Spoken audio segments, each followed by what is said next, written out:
Okay, this is part 2 of World War II.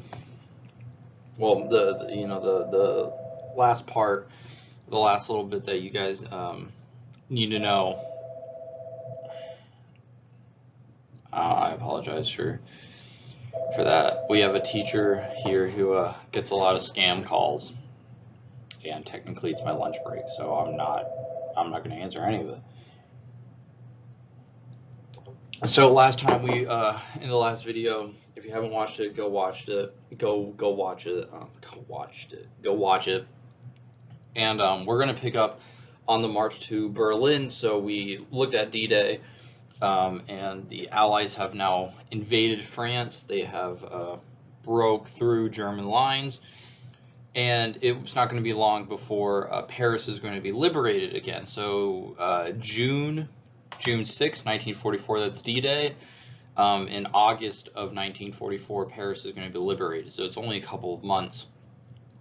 Now, after D-Day, there is a race to Berlin between the Allies and the Soviets, or really a race between the British and Americans and the Soviets to who can get to Berlin first. And the fear is that whoever wins it, or the thought is that whoever wins this race is going to win the majority of negotiation. So it's a very important race. But as the Allies, as the Americans and British are approaching Hitler's and Germany's western border, Hitler, in this last-ditch Hail Mary effort, is going to dispatch basically the remainder of his army to the Ardennes forest and launch one last counterattack in mid-December. Holy, why? It's 3 calls in a row, and they're all scam. Oh well.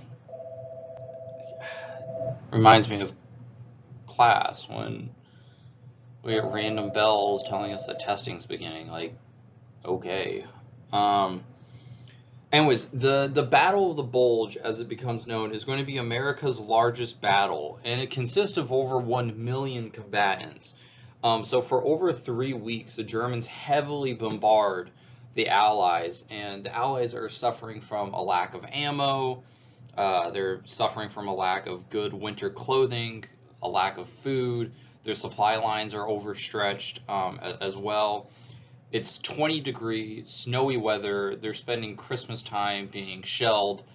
It's bad for everyone. And the Germans will initially break through the front, and it causes this bulge. If you looked at a map, it actually causes a bulge, and that's why the battle gets its name, the Battle of the Bulge. But the Germans are going to lose over 100,000 men in the battle, and it becomes quite clear that the Germans will be defeated. The Americans were holding on for dear life for those 3 weeks, but reinforcements will come. General Patton's army will come and reinforce those that are at the Bulge and that are in the Ardennes. And it becomes very, very quite clear that Germany, they don't have the manpower, they don't have the firepower to keep fighting anymore. So everything from here on out is just cleanup work for the Allies, for the American and the British, coming from France into Germany, while Russia comes from Russia into Germany. So Russia coming in from the east, the British and the Americans, primarily the Americans, are coming from the west, right? So once the Battle of the Bulge is wrapped up, the Germans are going to be pushed back across the Rhine River, and that is like the end of all ends. Once the Germans are pushed back past the Rhine, again, everything is just cleanup. So April 28th, 1945, Italian freedom fighters will find Mussolini and hang him in the street and parade his body around. There's plenty of photos and plenty of footage, actually, of this happening. So Mussolini and his wife are killed April 28th, 1945. On April 30th, Hitler will go into his underground bunker with his new wife, Eva Braun, and they will both take their own lives.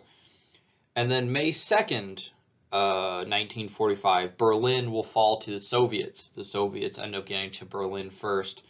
And then 5 days later, on May 7th, Germany, the government surrendered and accepted complete defeat. So May 8th, the day after Germany surrenders, is called VE Day, Victory Over Europe Day.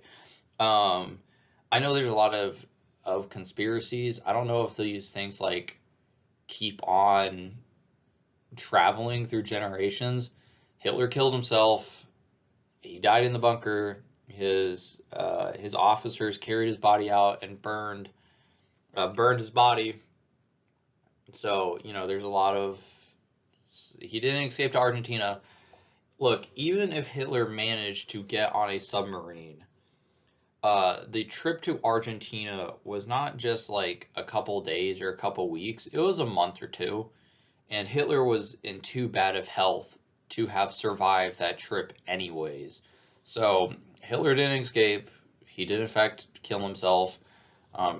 Trust me, when I was your guys' age, I was like, no, he killed himself. So May 8th is Victory Over Europe Day. The Soviets do beat the Americans to Berlin, but the Americans beat the Soviets to the Eagle's Nest, and that's a little fun fact. The Eagle's Nest was Hitler's like little vacation home up in the mountains, and so a lot of Hitler's possessions end up in American soldiers' hands. Specifically, there's a photo album of Hitler that has somehow gone missing throughout time. But one of the paratroopers, and if you go watch Band of Brothers, it depicts it in Band of Brothers. Yeah, the photo album is just gone somehow. But and we talked about really quick as a side note, we talked about there is that fear that the Russians would dominate negotiation if they got to Berlin first, and it's kind of fortunate that it doesn't play out really like that at all. So this is a really hard topic to discuss, but it's really, really important. So on the way to Berlin, both the Soviets and Americans are able to encounter and liberate some of the Nazi concentration camps. It would be the first time that Allied forces were actually able to encounter the Holocaust. The Holocaust was Hitler's systematic program to kill every Jew and other undesirables in Europe. So Jews, gypsies, homosexuals, Poles, anyone that Hitler deemed to be undesirable in the world, he gathered them up and had them killed or put in these concentration camps or really labor intensive work camps. So in the final hours before Germany's defeat, the Nazis tried to gather up as many of the people in the camps as possible and kill them as quickly as possible before escaping themselves. These concentration camps were the ultimate killing machine. Gas chambers in the concentration camps killed tens of thousands of Jews every single day. And it was these people, as you can look in the photo, and this is actually a relatively tame photo from the Holocaust. But these people, the Jewish people and those others that were in the concentration camps, they were starved and worked so hard until they were nothing but skin and bones. In labor camps, they worked all day and all night until they were told to stop. And if they didn't meet quota or if the quality of the product was bad, they could be shot and killed on site. There wasn't There's no rules and regulations, really no humanity in these camps. And yeah, in order to make sure that the Germans fully understood what was happening, the Americans rounded up nearby villages and made them march to the concentration camps. So the Germans would have no way of denying what happened at these places. Um, because the Germans, they could smell the burning bodies after the Jewish people were killed in the gas chambers. Their bodies were burned. You know, they were seen as diseased animals, so their bodies were burned in order to get rid of whatever disease they had or didn't have, and probably actually did have because the conditions were so bad. Um, so the really kind of a sad note, but you know, it's still important to mention is that one of the really big concentration camps was in Dachau. So we have like Auschwitz, which everyone pretty much knows. That's where Anne Frank was. I believe that would be really bad if I got that wrong as well.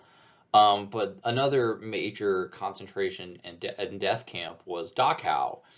Well, the Germans rounded up the mayor of Dachau, or sorry, the Americans rounded up the mayor of Dachau and made him go and march at the camp. And the mayor of Dachau and his wife will actually hang themselves after seeing what was going on in the camps. They could smell it.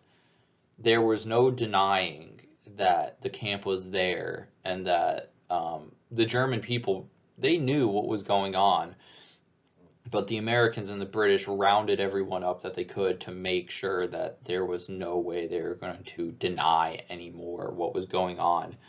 Um, the villagers were also forced to help bury bodies um, in a more respectful manner than just the mass graves that everyone was being thrown into. So photos like the ones that's on screen now are going to circulate throughout the U.S. pretty quickly, and the outrage is really quite intense. Even there's still a lot of anti-Jewish, anti-Semitism in America at that time, but photos of the Holocaust are going to come out, and that quickly kind of the majority it dispels a little bit because you have no choice but to feel something for these people. Um, so now it is illegal in Germany to deny that the Holocaust happened. If you deny that the Holocaust happened, you will be sentenced to prison. You will be given jail time, and that's really, really important. So if you look at the photo, this is kind of a fun fact from the photo. The second row from the bottom, the seventh person from the left. So 1, 2, 3, 4, 5. He's the guy behind the man in the white hat on the second row from the bottom. His name is Eli Wiesel or Faisal, and he will actually become after this, he will live and become a writer and a professor and a Jewish activist who will receive the Nobel Peace Prize. He will write of his experiences in his memoir called Night. And one of the really big things he says is that he will never forget the first night at camp. It's a really powerful book, and people should read it. It's really hard to get through. But what happened to the Jewish people in the Holocaust is just, it's quite unimaginable. But the photos are there, and we can look at them all day, and it's just you look at people differently when you seriously look at Hitler's death machine. 6 million Jewish people will die in these concentration camps. It's not including the couple million of other undesirables that were rounded up as well. So if you want, Schindler's List movies, really good war movies that you should probably watch. I actually fully think everyone at some point in their life has to watch this. Schindler's List, The Pianist with Adrian Brody. Those are two really good movies depicting the Holocaust. And seriously, you should go watch it. It will change your perspective on life quite a lot, and they're very, very sad, but they are very important for us to understand. It's important that, we discussed it in the last video. History, it's part of it is that you don't want to repeat these things again, and this is for sure one of the things you do not want repeating, right? So, yeah, that's that. Yes, it's quite really sad. We don't have to really look at that. If you want to, you can. Okay, so we haven't talked a lot about the Pacific, and that isn't because the Pacific is any less important. It's just kind of how everything plays out. Just because the war in Europe is going on, it doesn't mean that the war in the Pacific stops. Right, the focus is Germany, but the Japanese, Japan and America are still fighting and dealing blows to each other. So the Japanese are going to win some really big battles in the beginning. But in mid-1942, specifically at the Battle of Midway, America is going to deal a really crippling blow to the Japanese. And now American troops are going to press towards the mainland, the Japanese mainland. So by this point, the back half of the war, the Japanese tendencies, Japanese suicidal tendencies are made known, and their relentlessness becomes quite famous for good reason. So this led the American High Command to develop a strategy called island hopping. And the point is to liberate the most important, the most highly strategic islands, while hopefully bypassing the ones that are seen as too little or not as militarily significant. The hope is that by bypassing all of these smaller islands, those the smaller ones would kind of just wither away, and that the Japanese on those islands would kind of starve or have to just move somewhere else. You also want to minimize the amount of contact with the enemy that you have. So the more you can minimize that, the less chance that troops are going to die. So that is, the strategy of island hopping. But the closer the Americans got to Japan, the more fierce and more suicidal the Japanese became. It was it was seen as dishonorable to be captured by the enemy in Japanese culture.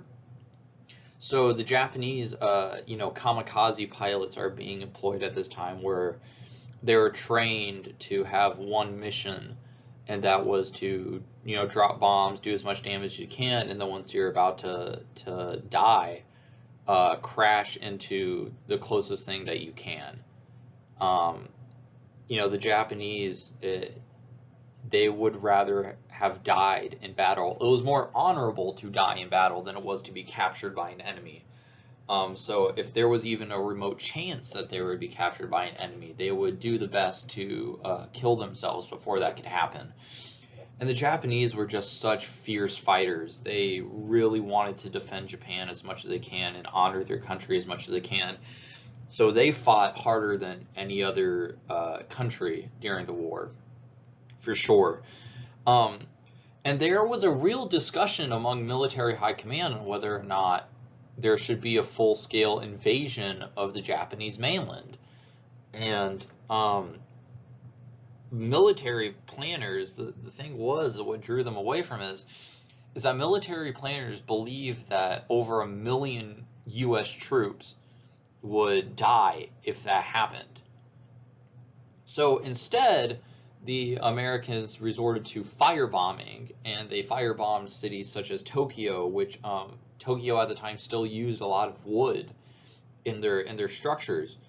So Tokyo was completely leveled during this time. It's really quite sad of all the things that were lost in Japan because of it. And also at the same time, the American planners, they, are thinking about, oh, nose is acting up again. They're thinking about using a new technology that is being developed in the atomic bomb. And so that's what we're going to look at now. A lot of key terms here, starting with the Manhattan Project. So going back, before the beginning of the war in 1939, the German scientists found out how to split the uranium atom. And the point of learning how to split atoms is that atom splitting creates really violent chemical reactions. And so being able to split the uranium atom in particular, you're able to get one, create really high explosives, but it's how you create nuclear energy. But in this case, this technology and this finding is going to be used to fuel the creation of explosive atomic weapons.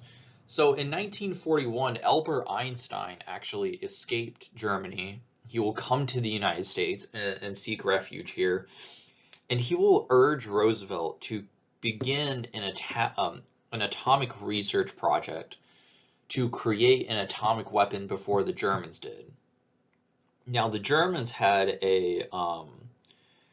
essentially a 2-year head start, or 1.5 year, at least a 1-year head start before the Americans. And in an outright race, the Germans win every time. They developed the atom bomb before the Americans or even the Soviets do, in an outright race. But the problem is that Hitler considered atomic science to be Jewish science, and a lot of the best German scientists were Jewish. So Hitler didn't allocate the resources to those scientists in order to create an atomic weapon. So America ends up being first to it. So in 1941, the project, the atomic research project, will become known as the Manhattan Project. And the Manhattan Project was led by physicist Robert J. Oppenheimer, and its primary location was in Los Alamos, New Mexico. There were 37 installations across 19 states, and it employed over 150,000 people. And it cost over $2 billion to operate. It was a ginormous scientific feat. And it was a ginormous scientific project to be able to create this weapon of mass destruction. Well, in July of 1945, the project successfully tested the first atomic bomb, and Truman, why am I blanking on his first name? Harry S. Truman. Harry S. Truman is now president, and he will be informed that the atomic bomb has worked, and Truman will order the high command that if Germany or if Japan does not surrender before August 3rd of 1945, then the atomic bomb would be used. It's really quite sad. For all the flaws of FDR, he really was a good man and a good president. And he died just shortly before Germany surrendered. So FDR did not see the end of the war, and he did not even get to see one side surrender yet. And he only lasted 86 days into his fourth presidential term. No president was even elected 3 times in a row. And Roosevelt is the reason why we have the 2-term limit, actually.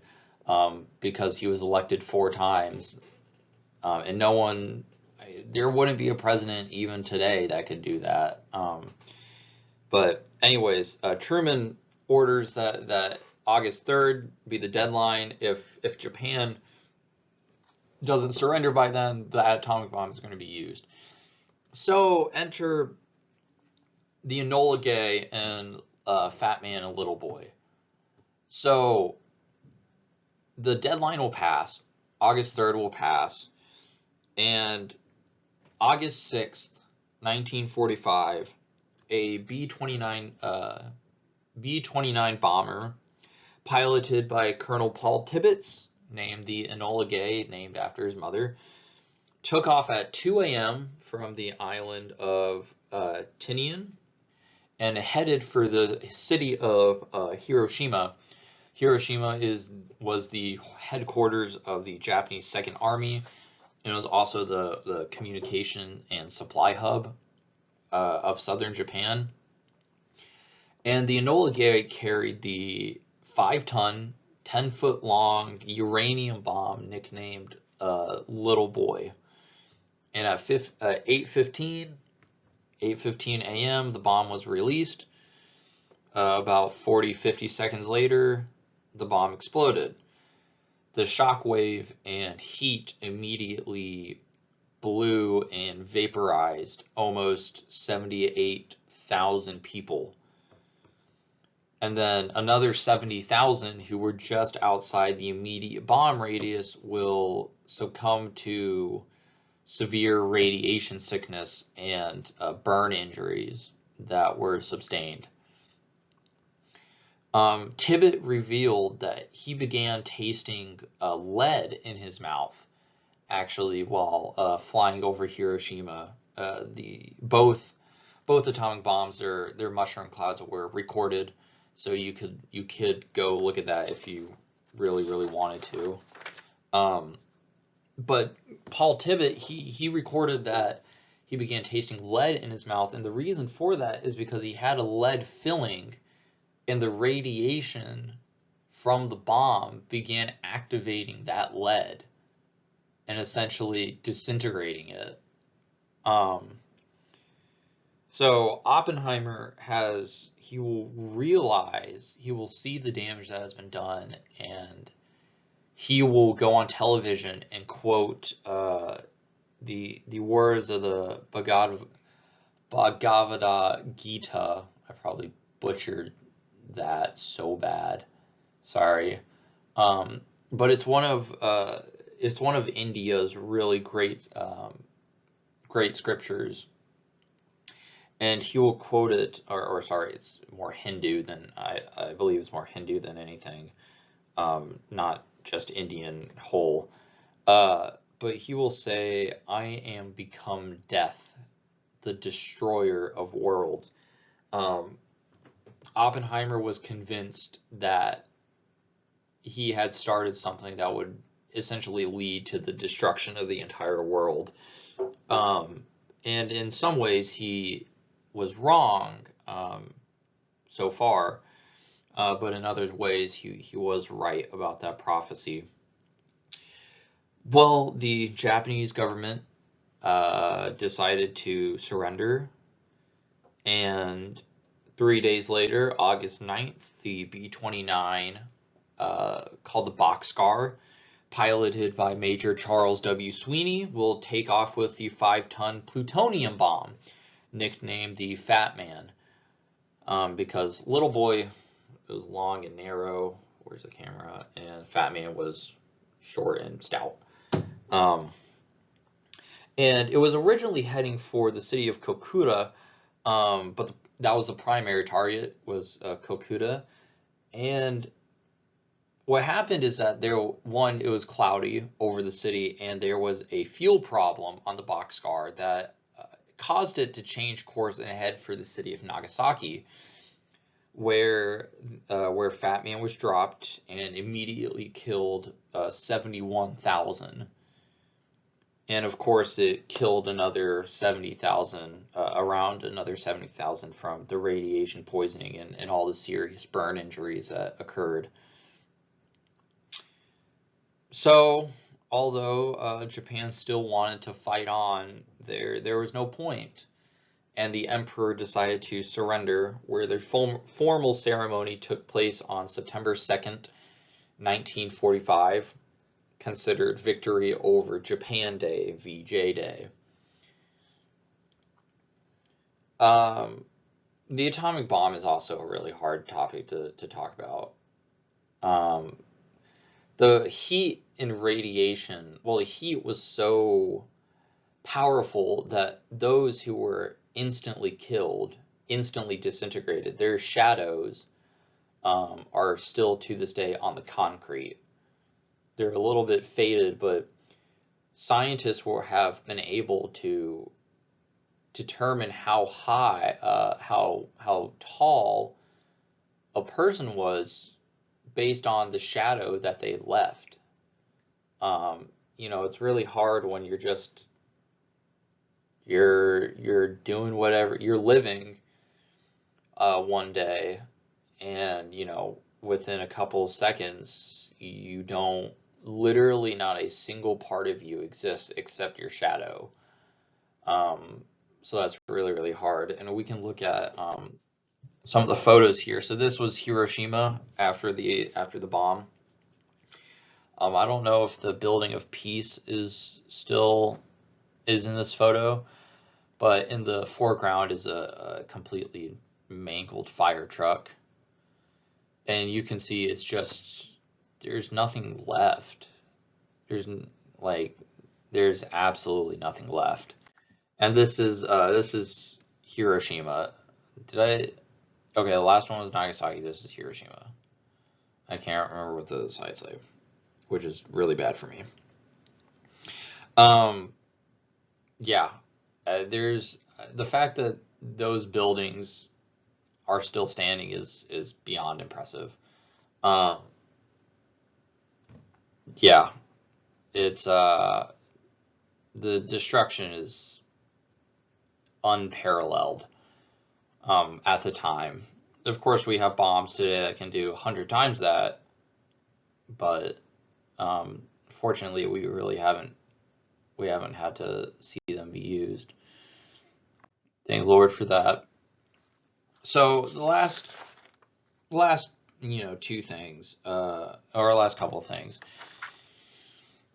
as already hinted and kind of talked about, the Grand Alliance, the big three, they're just thrown together because of their common enemy, right?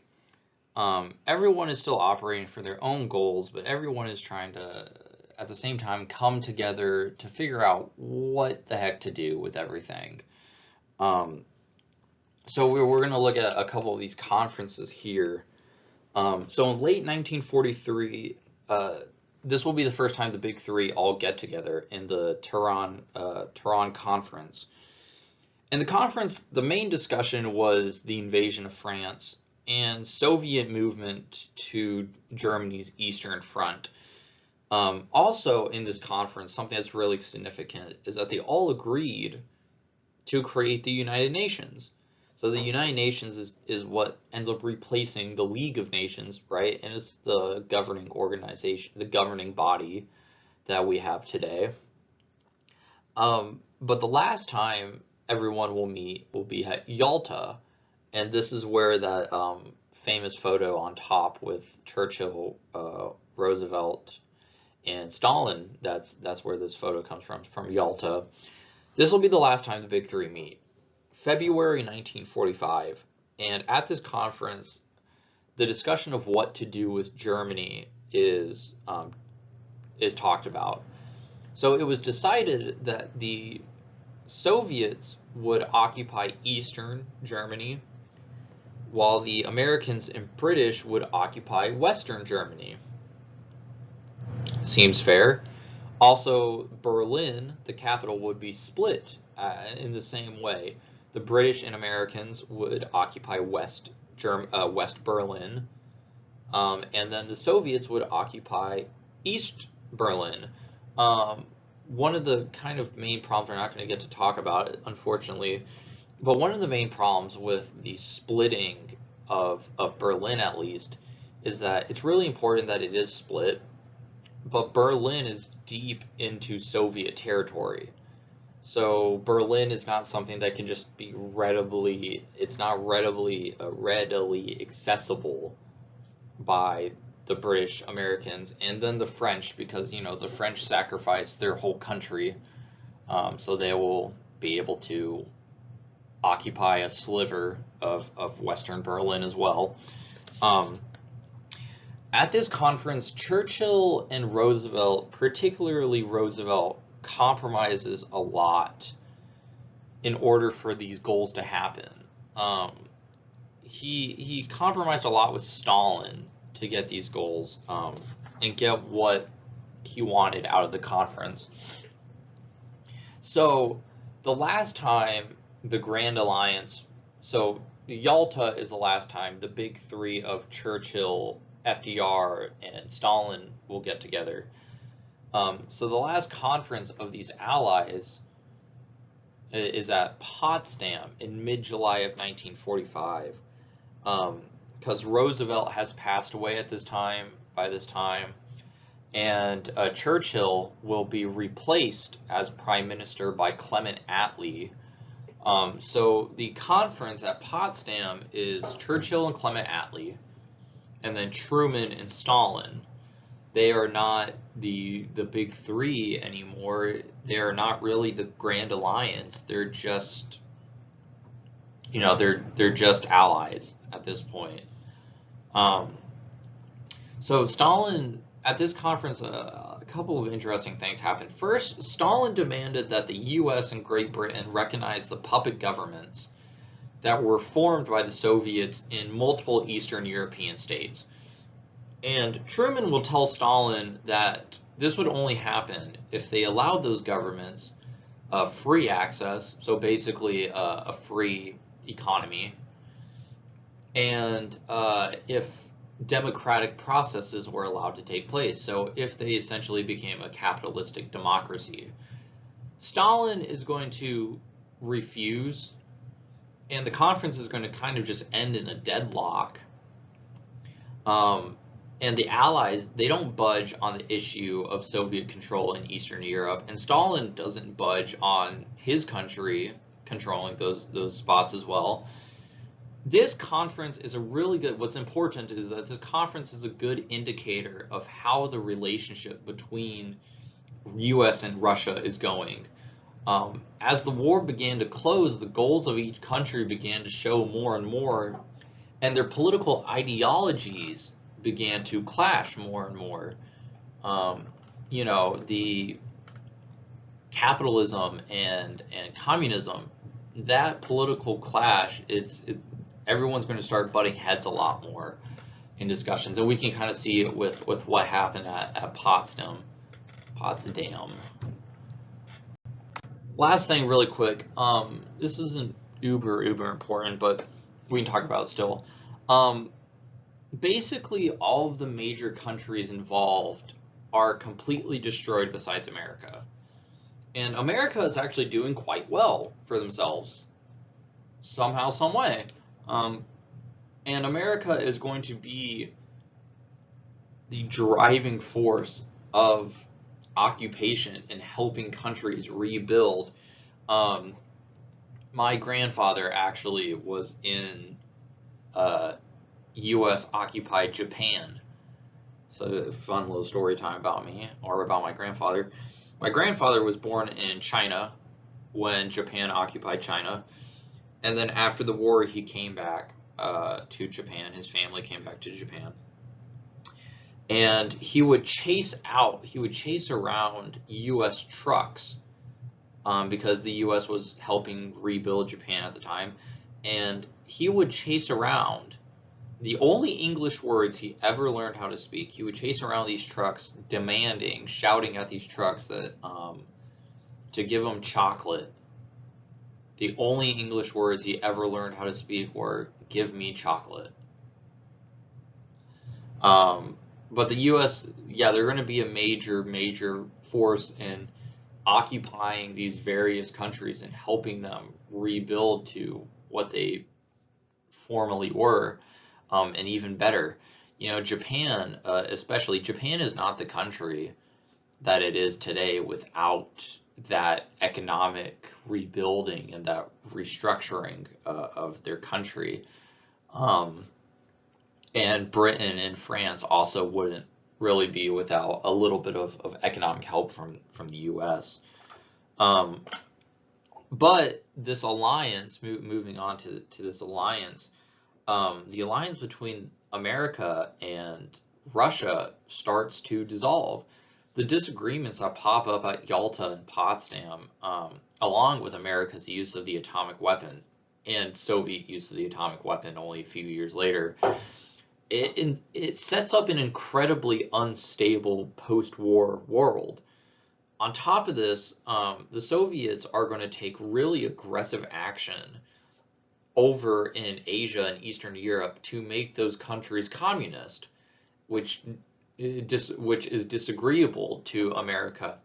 And so that is only going to lead the world into conflict in Korea and in Vietnam, and what ends up becoming the Cold War, the big standoff between the Soviets and the US. So we're done. Thank the Lord. We're done for the year, guys. I'll get this uploaded. If you guys have any questions, please email me. We're going to do great, right? We're almost there. We're almost there. Good luck on your test, guys. Much love.